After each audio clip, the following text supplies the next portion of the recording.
Hey there, today I've got 4 brand new chicken recipes for you. None of these have been shared on my channel yet, so I'm excited to make them all with you today. And the best part is none of these are overly complicated, so let's go ahead and get started with today's recipes. First up today, we are making this super easy chicken and veggie skillet. In this little bowl, I'm going to get my seasoning mixture together. I'm adding a half teaspoon of the following: garlic powder, onion powder, thyme, rosemary, paprika, chili powder, and then a 1/4 teaspoon of salt and a couple shakes of pepper. You can always add more salt and pepper later.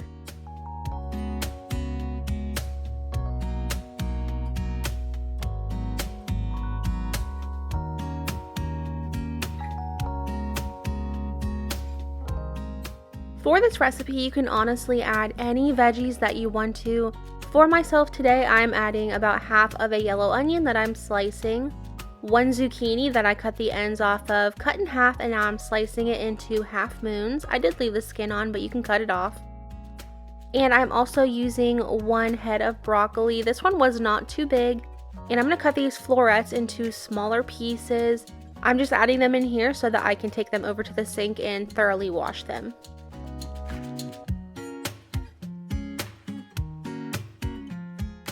You will also need about 1 bell pepper. I have some in the freezer that are already cut up and frozen, so I'm going to just use those. Into my skillet, I'm adding about a tablespoon of butter and a little bit of olive oil. I'm going to let those heat up and then begin cooking my chicken in here. I'm just using 1 large chicken breast that I cut into bite-sized pieces, and then adding about 1 big spoonful, a tablespoon or so, of our seasoning mixture in here, and I'm going to let that all cook together. I love how this seasoning will cook onto this chicken and get darker in spots like this because it gets a little crunchy, and I think that is so good. Once your chicken is done, go ahead and remove it over to a plate. You can leave the juices in the skillet, that's just going to be added flavor. I'm adding another tablespoon of butter in here before adding in all of my veggies, and I'm going to give this a little bit of a stir, add the rest of my seasoning mixture, and then add the lid and let this cook until my veggies are nice and tender.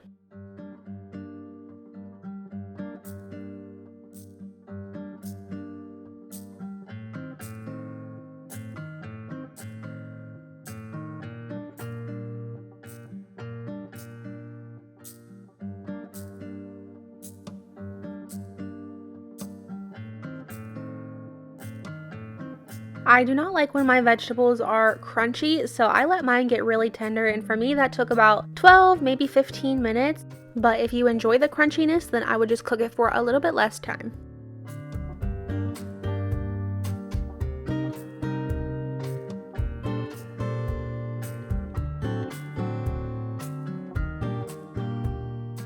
After getting them to the tenderness that I want them to be, I did give it a taste and I decided I needed to add a little bit more salt and pepper in there. That's very typical. I encourage you to go ahead and taste it and adjust the seasonings to your liking as well.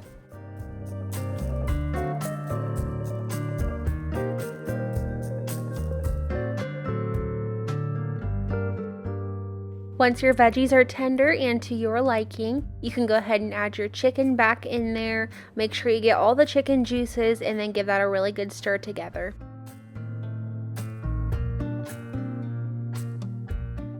Here is what my finished plate looked like. Over top of everything, I did just add some freshly shredded Parmesan cheese. It really gives it a nice finishing touch. And of course, who doesn't love cheese? I mean, the more the better, right?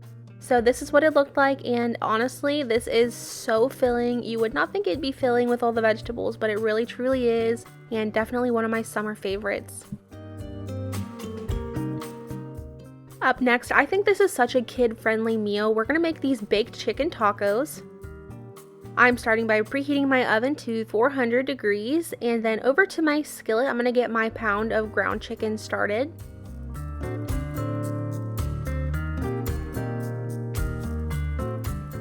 And then I'm adding in half of a chopped yellow onion, and I'm going to let these two cook together in here.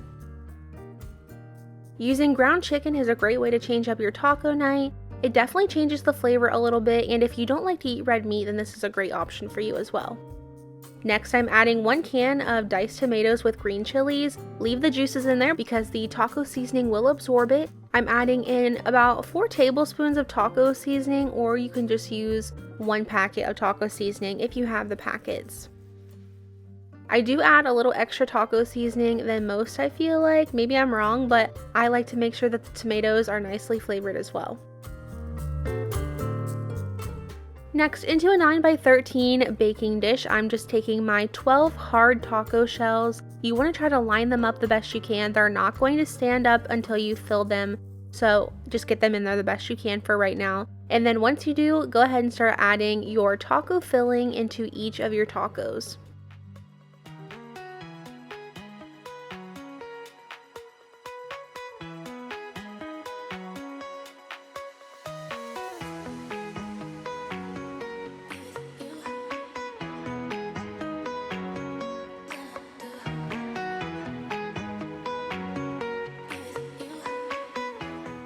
Once your filling is evenly distributed between the taco shells, you can add a pinch of your favorite cheese to each one of these. I'm actually using a Colby Jack cheese, that's what I had on hand, but you can use a Mexican blend or whatever you have.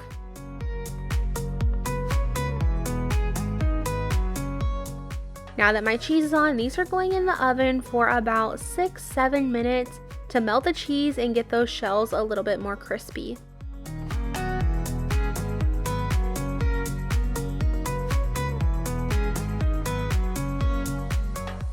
You may worry that these will get soggy, but honestly, from the time that I let these sit out of the oven to when I ate them, they were not soggy at all. This is what my finished plate looked like. I did make some Mexican rice to go along with this, and I topped my tacos with some lettuce, sour cream, hot sauce, and a little bit of parsley.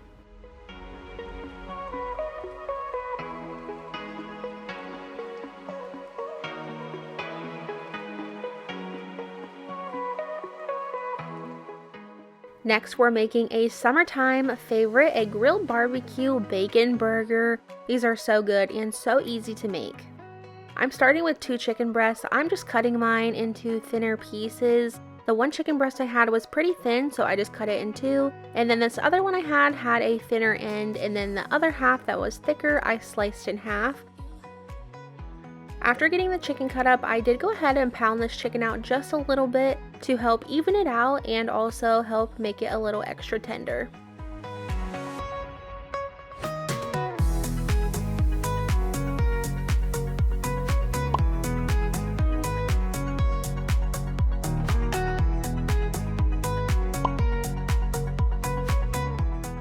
Now all of my chicken is going to go straight into this little bag right here.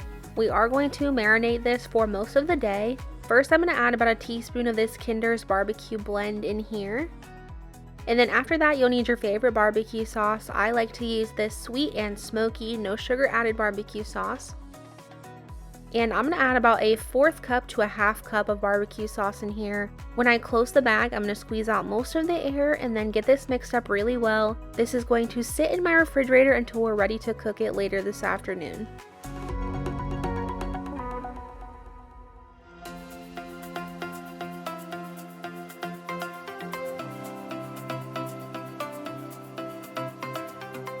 My husband grilled these outside for me, and he said that he cooked them for about 3 to 4 minutes per side over the hot coals and then transferred them over to the cooler side until they hit temperature.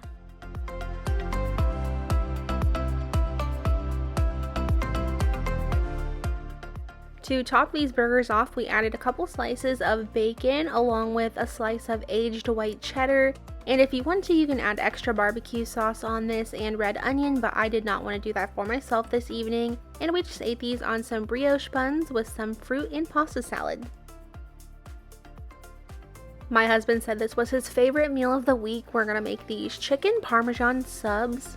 To start, I'm preheating my oven to 375 degrees, and then in these 3 containers, starting with this glass one, I'm adding about a 1/2 cup of flour, 1 teaspoon of garlic powder, 1 teaspoon of onion powder, 1 teaspoon of salt, and about a 1/4 teaspoon of black pepper. Go ahead and get that mixed up really well together.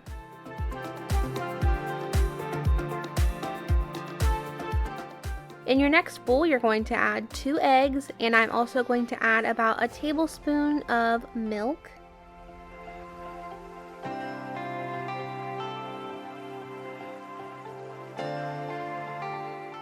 And now go ahead and whisk those together.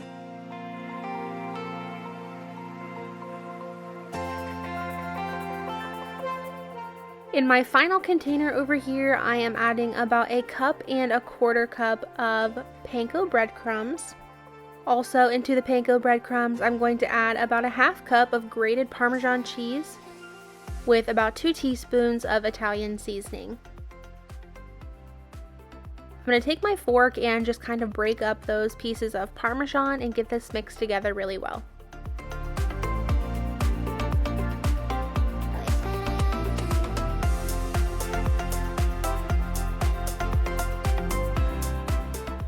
For the chicken, I have 2 chicken breasts that I'm going to slice in half because these were some pretty thick pieces of chicken. Mine were a little frozen still, but honestly, I like cutting chicken when it is a little bit frozen. It makes it a lot easier to handle. Now to coat this chicken, we are first going to add it into our flour mixture. Next, we're going to take it over to the egg mixture in our center bowl on both sides, and when you pick this chicken up out of the eggs, you want to make sure that you shake off any extra egg.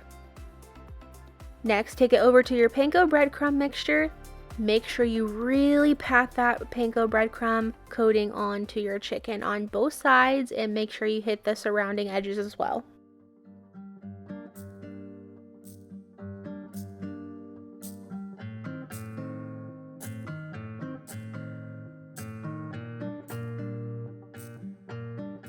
Once all my chicken has been coated, I'm going to take it over to my cast iron skillet. I do have a little bit of olive oil in here that is nice and hot.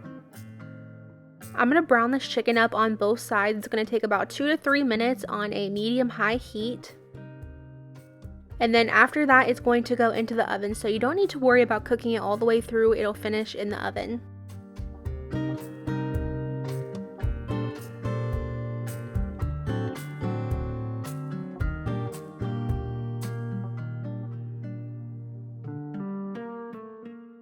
Since mine was a little bit frozen, it took about 10 more minutes in the oven to hit a safe temperature.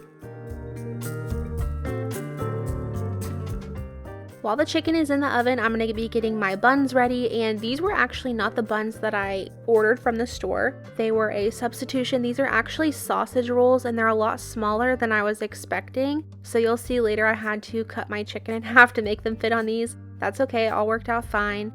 But to each one of your buns, you're going to take 2 tablespoons of melted butter and just cover each one of your buns on the inside with this melted butter.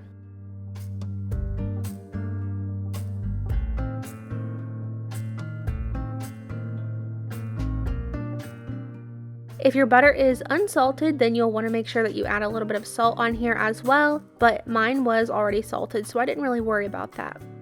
On top of the butter, you're also going to shake on some garlic powder and oregano. I did not measure these seasonings, I just made sure that they were all covered nicely. These buns are going to go in the oven for about 5 minutes to get a little bit toasty, and this will help so that the buns don't get soggy when you add the sauce onto your chicken. Like I said, I had to cut my chicken in half, and as you can see, they fit perfectly once I did that. But if you're using regular sub buns, you should be able to fit your chicken on there without cutting it up.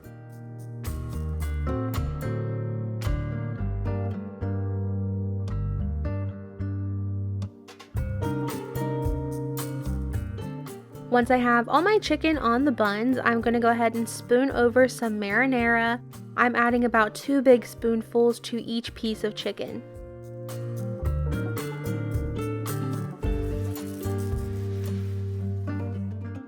Next, go ahead and add a hefty pinch of mozzarella to each one of these. If you can, I would use freshly shredded mozzarella cheese. It turns out way better than if you use the pre-shredded. Those went into the oven for another 5 minutes to get that cheese nice and melty. If you want to, you can turn broil on. I did not do that just because it was so hot in the house already, but that will really get that cheese on top nice and browned up, and it is really good that way as well. Here's what my subs looked like when they were all done. Like I said, we enjoyed these so much. Chicken Parmesan is one of my husband's favorite meals, and then adding it onto a sandwich like this, he absolutely loved it. It was so good. And honestly, having these little buns was actually pretty nice because they were a lot easier to handle. Thank you so much for watching and being here today. If you made it all the way to the end, leave me a flower down in the comments below. I love to see those. And I will see you guys back here on Wednesday with a new video. Bye!